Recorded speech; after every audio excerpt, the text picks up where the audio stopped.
Northern Kentucky's heroin epidemic is absolutely overwhelming the police and the prosecutors, treatment providers, and jails. But there's a forgotten victim of the heroin plague, the children of the addicts. When parents overdose or go to jail, what happens to the children? Local 12's Joe Webb joins us live. He's in Fort Mitchell with a look at the most innocent victims, Joe. Well, Rob, the DCCH, Center for Children and Families, commonly referred to as the Diocesan Catholic Children's Home, is one of about a dozen agencies in northern Kentucky that place youngsters in foster care after they're removed from their families by the court. 5 years ago, this place got about 20 to 30 referrals every month, about one a day. Last April, just 2 months ago, this place got 174 children referred to it. That's about 6 a day.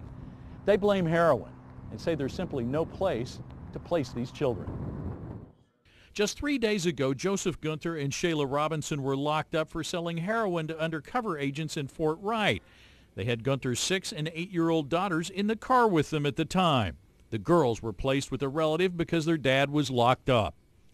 Ron Birch sees this sort of thing every day.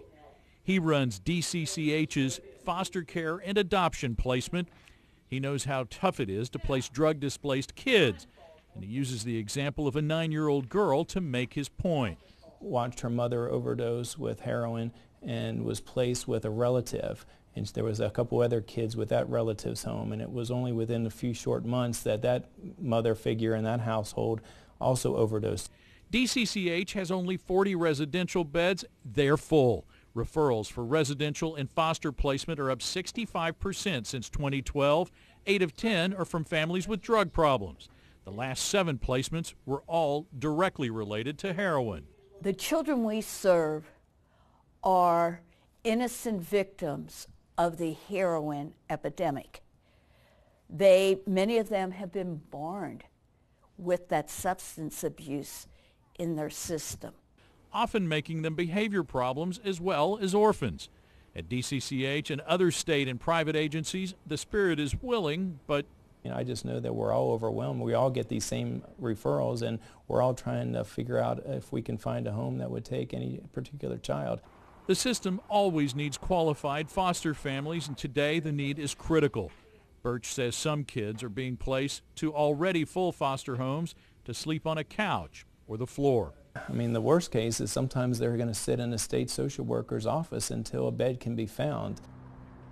Now, since DCCH started placing children in foster care in 1999, like I said before, they averaged about 20 or 30 a month until 2011 when it shot up to that number that we saw last April. Currently, there are about 1,100 children in the 12 northern Kentucky counties who are placed in homes by the courts. A lot of them are waiting for placement.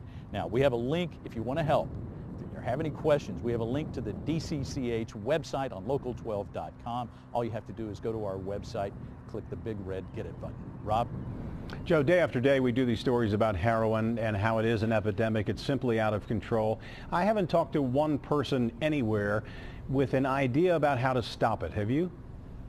You know, everybody's got an idea, but they don't know how to put it into effect, and they don't have the money to do it. I mean, one way to attack it is through law enforcement, through treatment, but no matter how you do it, there's still going to be these victims who are these children, and the only solution to the problem that we're really discussing with this story today is for more people to become foster parents, and that's just a really tall order for a lot of people, and a lot of people simply aren't going to do it.